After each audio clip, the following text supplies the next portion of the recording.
As we step into 2025, one thing is clear: de-dollarization is not stopping, it's accelerating. China and other BRICS nations are scared of President Trump, and it's making them more determined to reduce their dependence on the US dollar and establish themselves as a global economic superpower. Their secret weapon? Gold. In fact, China resumed buying gold. And you know what's even more telling? They underreport their buy. Doesn't it make you wonder why? They recognize its global value and its ability to withstand economic shocks. Gold is a global asset with innate value. It's tangible, reliable, and it's immune to economic manipulation. China and other BRICS countries want to be prepared. They just don't want it to be known. But this isn't about nations. It's about you. In a world of shifting economic power, gold is your personal hedge against uncertainty. That's why Noble Gold Investments can help you secure your financial future with gold. Visit noblegoldinvestments.com today to learn more. And with a qualified account, receive 10 1-ounce silver American Eagle coins. That's noblegoldinvestments.com. And remember, there's always a risk of investment and there's no guarantee of any kind. Hello, everyone, and welcome to our special podcast that we have monthly with retired Major General Paul Vallely. And we have a very special guest today that everyone should know quite well, a retired General Thomas McInerney. You've seen both of these gentlemen work together in concert on Fox Contributors from 2001 to 2008. They both have a extremely distinguished military record, to say the very least, with a set of credentials that is second to none. And it's an incredible honor to have them both here today in one place. And we thank you both, gentlemen, for your service, present, past, and future. And folks, if you are new to the podcast, please do like, subscribe, and share so that others can gain in the knowledge you're being afforded. Gentlemen, how are you doing this fine day? Well, very good. Joe McInerney's in a snowstorm and it's -7 where I am. So once again, gentlemen, you're thick as thieves. So really honored to have this time with both of you in the most genuine of terms. So what we'll do is, General McInerney and General Vallely and General McInerney, I've pulled questions that General Vallely has generously given me from his Substack, and we'll just work, backwards from there. So when I ask you these questions, either one of you gentlemen can answer, whoever feels led to go first. So it's kind of a round robin. Yeah, let John McInerney go first, and then he can pass it to me. And that's sort of what we do back and forth. Wonderful. Okay, great. Well, the first question for you to start with, General McInerney, is that we see President Trump is putting up a huge amount of emphasis in terms of reclaiming the Panama Canal from China. Over the weekend, as you know, he signed an executive order to reclaim the Gulf of Mexico to the Gulf of America, and he's working on claiming back Canada and Greenland as well. In General McInerney's Substacks, it was mentioned regarding the Panama Canal that backing, quote, Copia Port E is essential in terms of safeguarding the U.S. national security and economic leadership within the Pacific. By developing this strategic port, the U.S. can then counter China's aggressive expansion, secure vital trade routes, and strengthen its geopolitical position within South America. The port, as you know, in addition, can build and operate an international distribution airport. So with all that in mind, what do you see happening regarding all of these territories, and how much cutting off the stem of flow of sex and human trafficking plays a role in terms of President Trump's agenda on the Panama Canal? Well, I think it's vital that we reclaim our responsibilities, that the treaty was, we gave it to Panama for $1 under the Carter administration, provided it was protected. We now know that the Chinese operate both ports on the Atlantic and the Pacific side. And the danger of that, of course, is in wartime, is they can shut the canal down. And much of our strategy, particularly with the smaller Navy, depends upon our ability to swing from Westpac, Western Pacific, to Eastern Atlantic, and depending where the conflict is.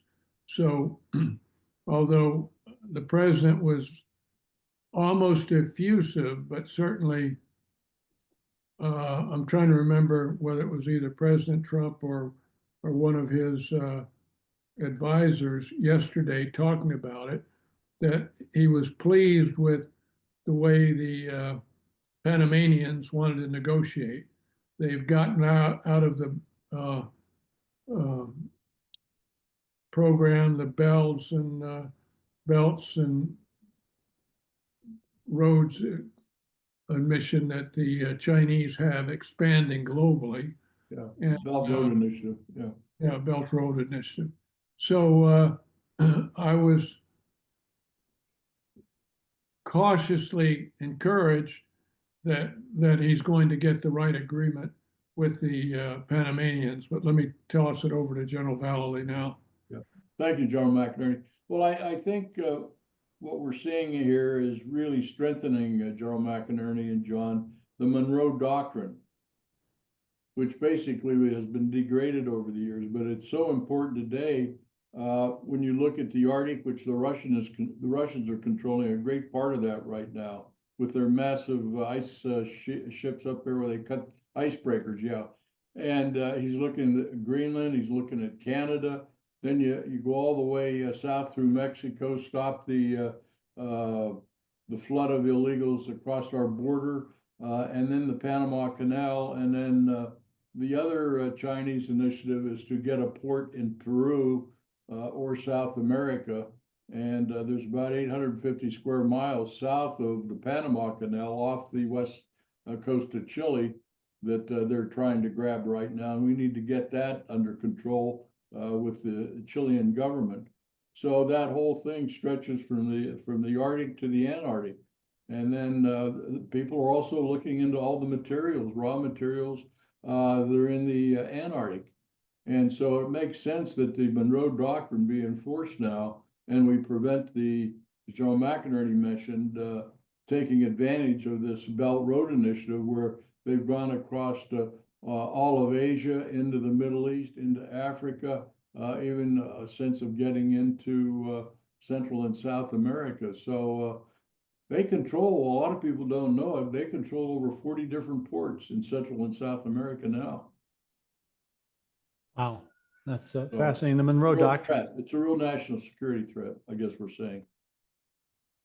Yeah, absolutely. And thank you for pointing out the Monroe Doctrine, because I think that's a very important variable with respect to sort of the equation of this whole thing, if you like. And thank you both, Major Generals, for your contribution in that question.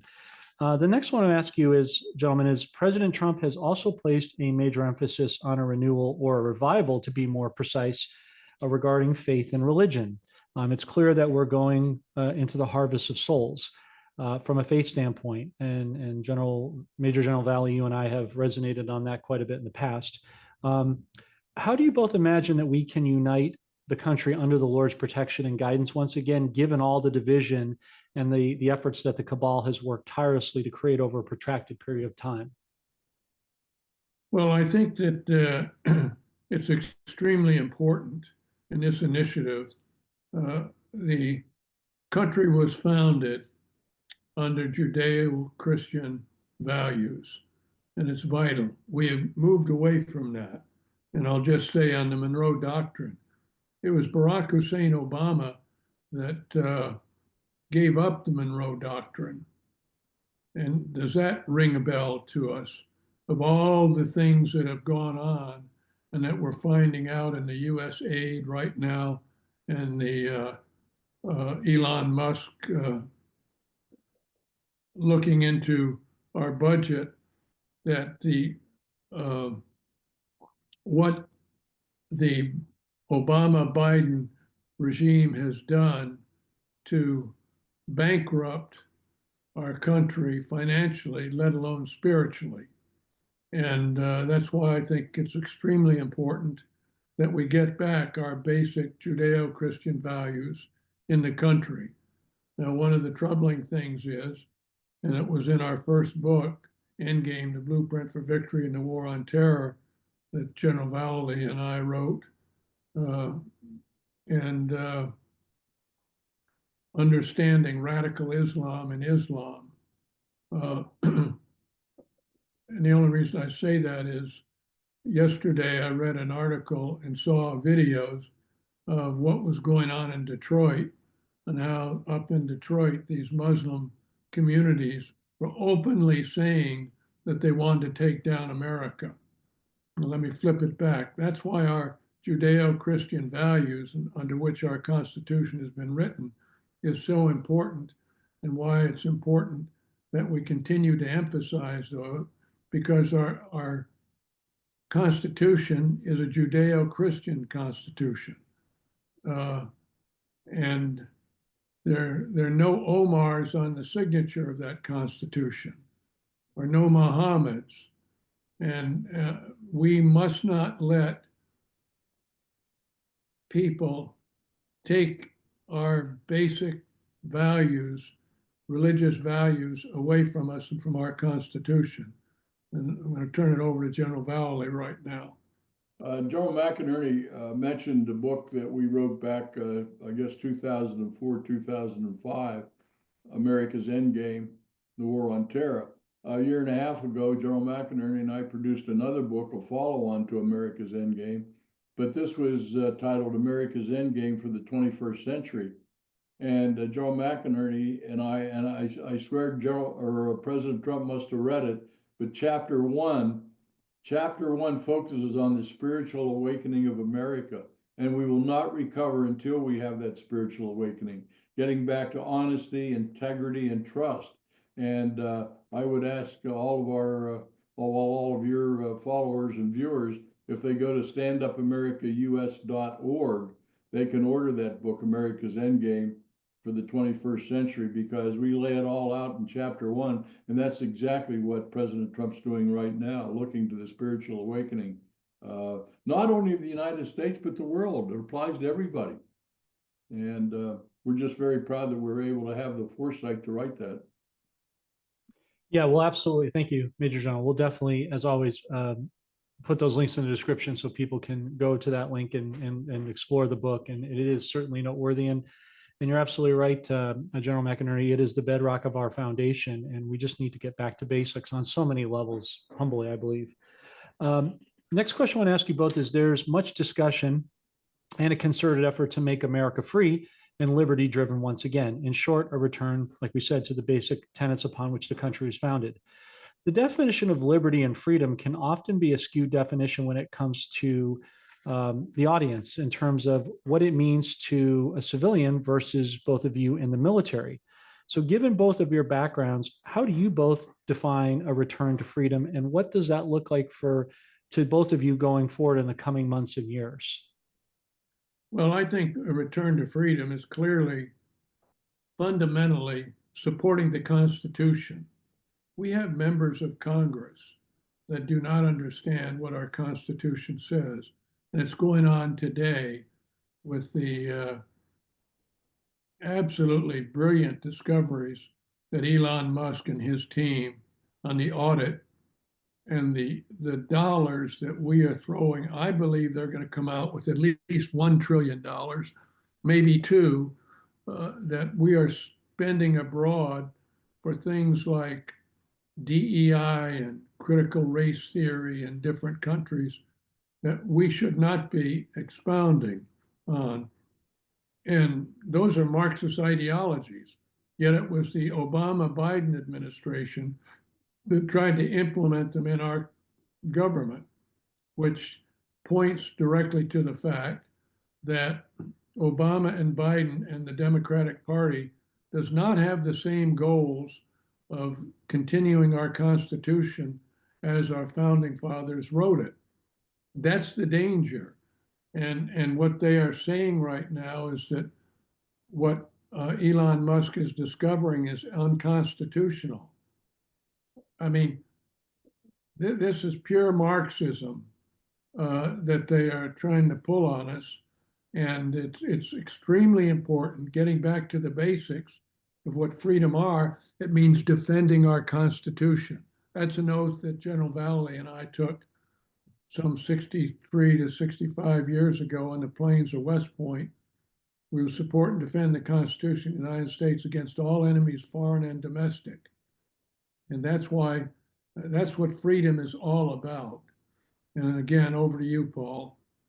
Yeah, and to reinforce the freedom of choice, the freedom of speech, the freedom of movement, the freedom to engage in trade, and all of those things which made America great now has been dissipated and dismantled in a great degree by these left-wing ideologues who believe big government is the best way to go, rather than a people's government, of the people, by the people, and for the people. And these people, these left-wing ideologues, that are rebelling against what Trump is trying to do, is to put the truth and honesty back into our country again. But you know, you watch TV every day and you watch these Democrats. I mean, they don't give a damn about the people. They give a damn about pocketing money. They say Pocahontas gets paid over $200,000 a year, but she's now got a net worth of $12 million. Look at Nancy Pelosi. I mean, all of them. They rake all the money. And wait till Dodge gets to finding out where the money's gone to. You know, you can trace it, and those computers don't lie. That the group is getting into under Elon, and they can go into those computers and they can trace where the money came from and where it went to. And some of those receipts in there, as I understand, had the money coming in but going out, but they didn't have why. And so as you track the money, follow the money, as they say, we're going to find out so many things. And a lot of those millions of dollars have gone into the pockets of members of our own government, Democrats as well as some Republicans. So it's going to be very, the exposure, I should say, is going to be beyond our comprehension. But that's how good. And these, you know, the Democrats saying these teenagers, they're not teenagers, they're young adults, very smart, intellectual, in the high-tech business, in the high-tech area, understanding computers. And that's who Elon brought in. And they have no axe to grudge other than to find the truth. And they'll find them where the money is and where it is and where it's gone and whose pockets it resides in today. I mean, look at the money that we put into Ukraine. They're finding out. I just read an article yesterday from somebody that's been in Europe for the last couple of weeks. The only rich people they come in contact with at the ski resorts and other places are Ukrainians. Crazy. Unbelievable. But anyhow. Yeah, no, you're absolutely right. You know, I apologize, generals. I didn't have the opportunity to pull up this slide, but to your point, Major General, some really good news that I think will substantiate both of your points here is the Consumer Protection Bureau, which is largely yet another nebulous government operation, right? Nobody really knows what they do. Elon Musk just uncovered a balance of a little over $711 million. It's going to go back to the taxpayers, and that's just one tranche. Another victory today that we just received a few minutes ago is a federal judge just ruled that President Trump does in fact have the authority to freeze and or limit federal funding, which is, to your point, Major General, another win for Trump and Doge. So yeah. Very exciting things on the. It does. They try to throw it into these left-wing Obama-type judges, and of course, they're all anti-Trump, as we saw in New York. But Joe McInerney knows. I mean, the truth again coming out, and the fact that it is constitutional. I mean, the executive branch runs the executive branch, just like I would run Ford or General Motors or one of these other companies. I have the authority to allocate funds, to use funds, and to question if there's any kind of illegality going on, the misuse of funds, for example. And he has the right to do that. Absolutely. Yeah, it's encouraging. It's a very exciting sign that we're going precipitously in the right direction, to both of your points. Gentlemen, recently, while we're talking on the Doge effect here, we've seen the powerful effects of Doge we were talking about. They're summarily slashing useless governmental departments and wasteful spending, which amount to nothing more than, as you said, Major General, a money laundering grab and keeping the status quo under the cabal structure. But now that's all being exposed and summarily removed. What I thought was interesting, gentlemen, is it's even happening in Iraq. We've talked about this before, Major General, whereby Musk's team is exposing the withholding of salaries to Iraqi employees that should have been paid a long time ago. How deep, far, and wide do you both expect this to go? And what about the fraudulent judge who's trying to hold back the Doge progress, to your question, Major General, or your comment? Well, I would just say, Tom, I would just highlight, and I'll pass it to you, but when General McInerney and I were doing a lot of interviews, and the amount of money that was going into Iraq, the amount of money that was going into Afghanistan over 20 years, nobody ever did an audit. And it ended up in the pockets of a hell of a lot of people who are now millionaires. Anyhow, I'll pass it to you, General McInerney. Well, I just want to add to that. The Congress put in these bills many of these line items. Some were open, But the fact is, the Congress didn't do their job, or let's put it this way. When the Democratic Congress was writing those bills, and they put out these 3 or 4 or 5,000 page bills, nobody had time to look at them. And so their staff was deliberately putting this in accordance to what their master said. So they must be held accountable for what they did. And I think that this is going to be one of the greatest revelations in our history as Elon Musk and his team. As we enter 2025, de-dollarization is accelerating. China and BRICS nations are reducing their dependence on the US dollar, and their secret weapon, gold. China's buying gold, quietly underreporting their purchases. Why? Because they know gold's global value, its ability to withstand economic shocks, and its immunity to manipulation. This isn't just about nations, it's about you. Gold is your personal hedge against uncertainty. Noble Gold Investments can help you secure your financial future with gold. Visit noblegoldinvestments.com now, and with a qualified account, receive 10 1-ounce silver American Eagle coins.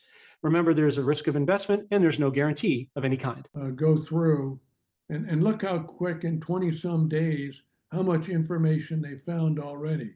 Enough to close down USAID, enough to set up and tee up to close down the education department and that other department that you mentioned. All these things to fire the people on the funding on the emergency funds. And so this is going to be, I think, one of the major successes of this administration. And in my opinion, already in the 23 or 25 days, he's 23, I guess, days, he's been president, he has done more than any other president in the history of America. Absolutely. Tom, did you see, or John, one of the managers, I'll call her a manager in FEMA, even after Trump came out and cut off a lot of the funds, she shipped $50 million to New York for the illegals in New York, for these hotel bills, food, everything else. And here are the people still in California battling things, in North Carolina, which is not even near being solved yet. And so Trump stopped, he fired her, that she's gone now. But it's the deep state, Tom. They still don't want to get on board. They still were covering up their tracks and all that. That's why they've got to get out of government. Buy them out, send them where, but get them the hell out of the deep state. But this is right through the Democratic Party, where they're calling all the unconstitutional things that Trump is doing because they're covering up their theft, what they have done to raid the U.S. Treasury. It's disgraceful. Yeah. The American people, I think, see that. Yeah, and I agree with you, gentlemen, both. I think the more this goes on, the more the tirades that the Democrat, ultimately the deep state party does, the more it's going to reveal itself to the public, which I think in a way President Trump, it was wholly designed to do, is let the people, they must be shown, because a lot of times people don't have the faith that maybe they ought to, but when they see it physically about face, there's really no getting around it. One quick thing, Major General Vallely, that we talked about before General McInerney joined us online. We know about one hostage released.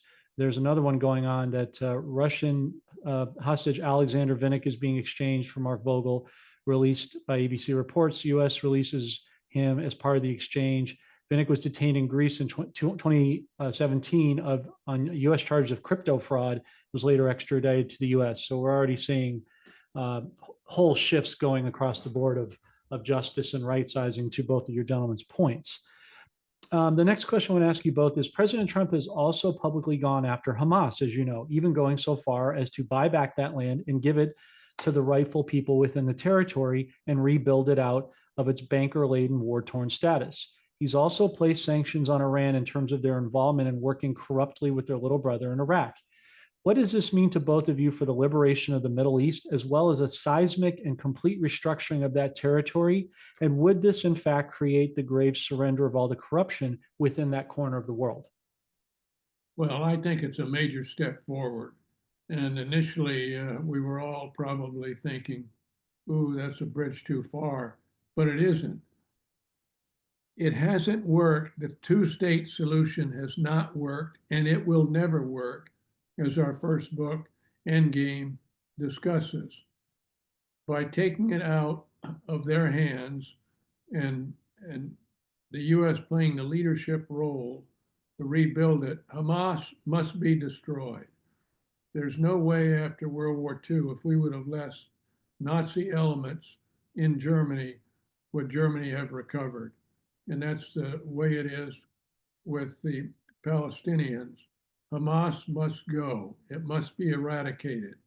And the president has said if all the hostages are not released this Saturday, they're going to have hell to pay. And I think what they mean is they're just going to pull the limitations off in Gaza and just destroy Gaza like they have the rest of that area. So I think it's very important, and Trump is not optimistic that they will, but the reason is the conditions of the hostages coming out now is so bad that if they continue to delay this, they're going to lose them all. And Trump has got the courage to take charge of this. And I think we're going to see something happen very interesting. One way or the other, it's going to be good. Over to you, Paul. Yeah, I mean, Gaza's got to be bulldozed. Remove all that rubble, everything. Some of the plans that I know about that Trump sort of went into yesterday to expound upon a little extension of what he said about taking Gaza and converting it into a resort, master resort on the Mediterranean Sea. He's negotiating with Jordan right now. Jordan has said they're going to take 2,000 Palestinian children. El-Sisi, who I know, they're negotiating with him, but some of the plans are to build out in some of the villages in the Sinai new cities, which will have housing, hospitals, manufacturing plants, universities, all new cities, and all of the Arabs in Gaza would move there because it's going to take so much time to rebuild Gaza. And he expounded on that yesterday, where he's really talking about housing, work, educational institutions like colleges and the high schools or the grade schools, whatever they use over there, and to really build it into an area where it can be a resort with hotels on the beach. But they have all of that large area of Gaza that can be settled into housing. So these, as Joe McInerney said, nothing's worked before. This is innovation. And if he can get General El-Sisi and King Hussein and Jordan and some of the others, Saudi Arabia, UAE, they have a lot of money, the Emirates down there. They can fund all this stuff. It doesn't have to be us. And we don't have to put US troops there. This is all economic development for the future, for the Arabs who live in the deserts. They'll never, there's no such thing as a Palestine state. It doesn't exist, and it never will, as General McInerney said. So the Palestinian, they were tribal people way back hundreds and thousands of years ago. There's the Jews who were in thousands of years ago into the Middle East. When Jesus came about in Jerusalem, we go back a couple thousand years. So that's innovative, and I think Trump is a little light for them over there for some future thinking, how to take care of these people. But they can't go back to Gaza the way it was with Hamas. Hamas has got to be gone 100%, as Joe McInerney said. Thank you, John. It's interesting, Major General Vallely, that you bring up Jordan, because as you both know, he has been a major, as you met with President Trump yesterday, he's been a major proponent of Iraq from a financial standpoint for quite some time. And then you look at Iraq or Iran? Well, probably a little both, it would seem. Okay, I just wondered which. Yeah, no, that's a fair question. Probably a little both, because they're sort of, as you both know, well interconnected, well heeled. But what I hear you both saying, if I'm not mistaken, is with that area of Hamas, what is really going on here is a reset from a geopolitical and a financial standpoint. It's a start over, a fresh start. Would that be fair to say? Yes. Yep.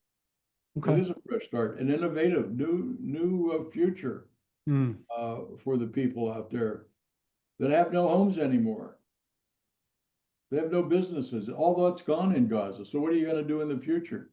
You can't kill all the innocent civilians that have been dominated by Hamas. They've got to have a place to live.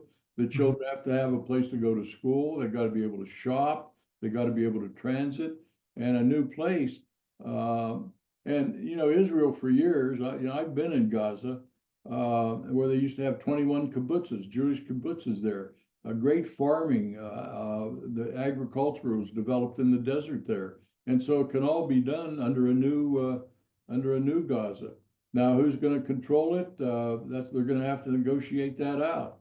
So that's the future, though. But it requires great innovative thinking, and Trump is so ahead of everybody in that. And I think he's driving towards the Abraham Accords, Saudis, and build up the Abraham Accords at a faster rate than they're building up the Gaza area. And where the Abraham Accords, with the Israelis, of course, will control how that region develops. But he wants to take the U.S., but we're in charge of it, and the leadership behind it. But I really think he wants to build out the Abraham Accords a lot quicker. I agree. Yeah, that makes a lot of sense. Thank you, General McInerney. That's really, really very underrated point. Gentlemen, shifting a little bit in the conversation, as you know, Major General Vallely, we've done in the past, just to balance out the geopolitical with its other side, which is the financial. An interesting development is the way that President Trump and his administration are helping to ultimately restore jobs and manufacturing back to America, while simultaneously decoupling the corruption we both know exists within China as well as Latin America.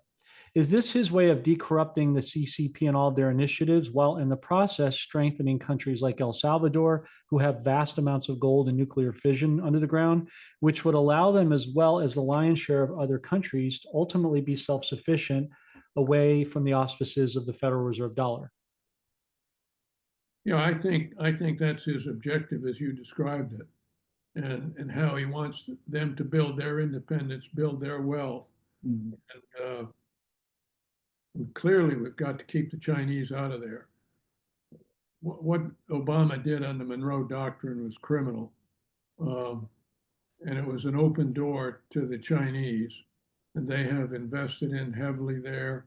They stole the election down in Brazil from Bolsonaro, I think. Yeah, and Lulu won it.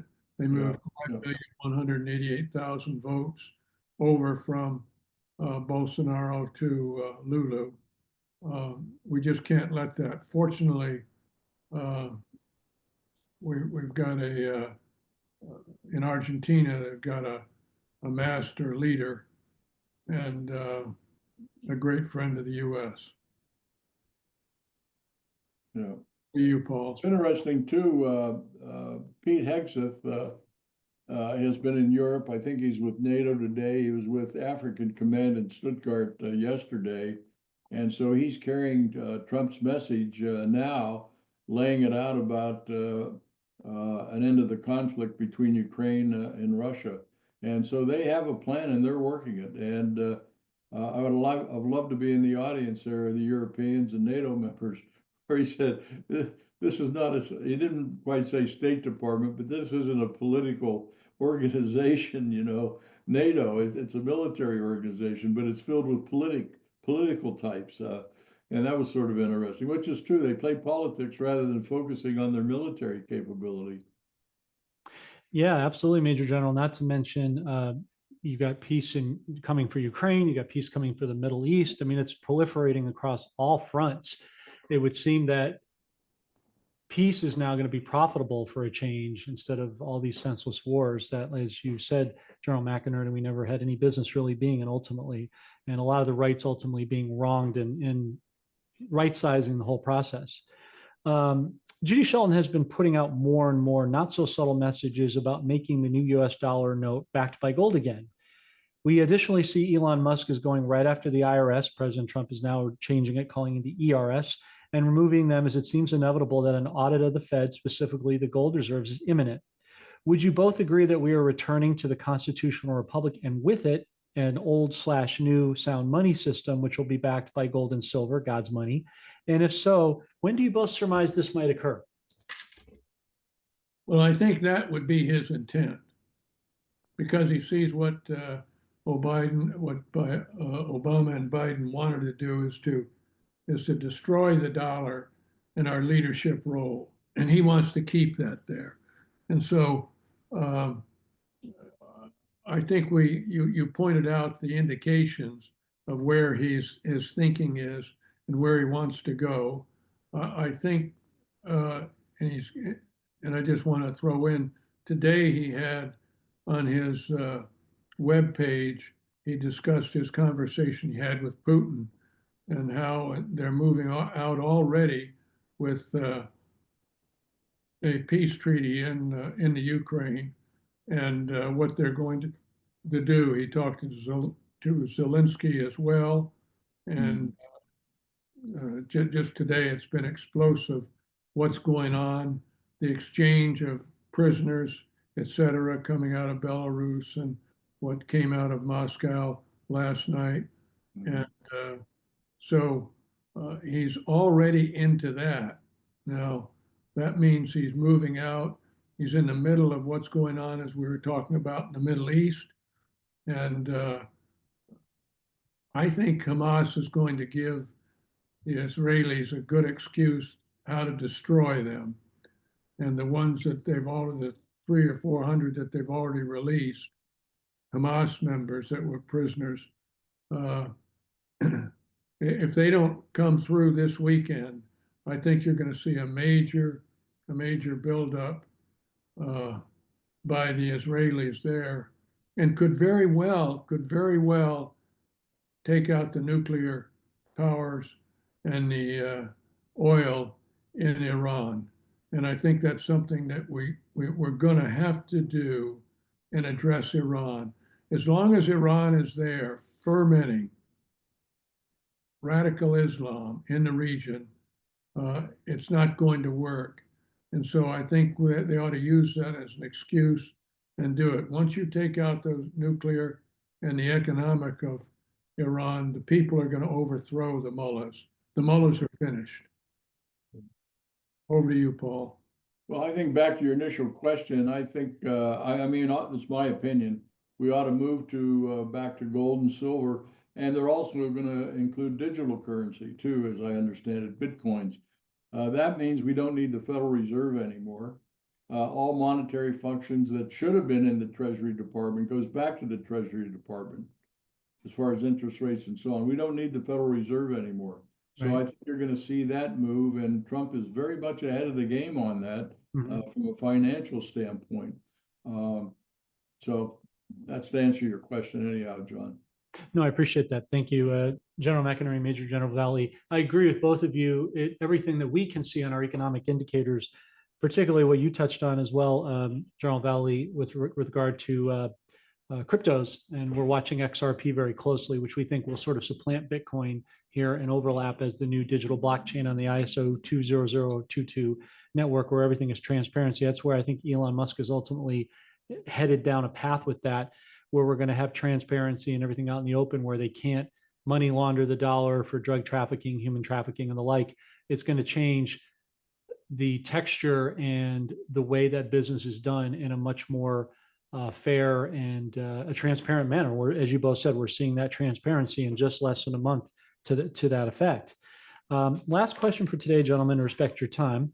President Trump, as you both know, is a master negotiator, particularly in the 5D chess playing. He's expertly adept in moves and counter moves. One such example is what he did last year to our discussion concerning crypto. Firstly, he said he was against it and it needed stronger regulations. Now he's not only for it, he wants to be the crypto czar and the leader of the world in revolutionizing said crypto market. With that in mind, recently he stated that he would shut down BRICS and keep the dollar from being removed. But isn't he ultimately doing the exact same move here with BRICS that he did with crypto with respect to removing the Federal Reserve dollar, which has enslaved the world and has absolutely no reserves, not backed by anything, including the faith of our people, and in its place put a gold-backed US note?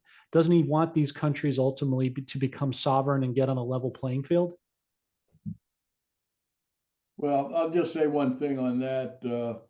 BRICS is not going to go away. They're going to control 2/3 of the world economy this year, 62 nations or something like that.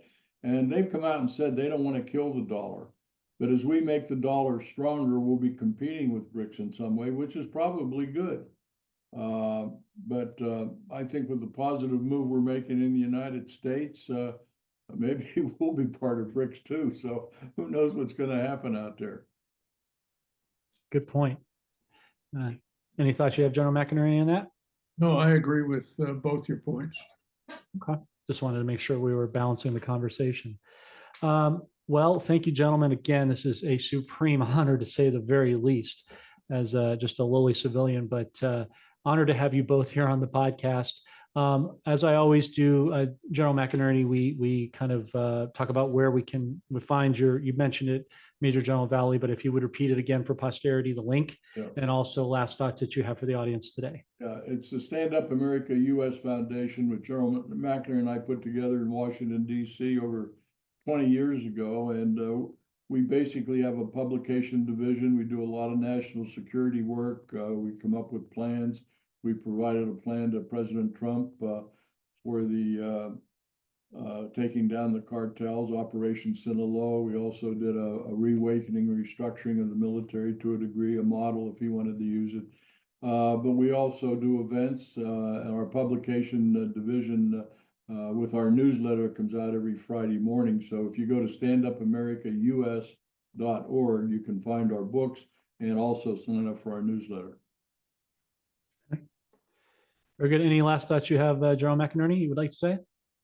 Stand Up America USA has really done a great job, John, and General Vallely has done a brilliant job in leading it through these last 20 years and bringing it up to the standard what it is, and the number of documents and books we put out and the communicating.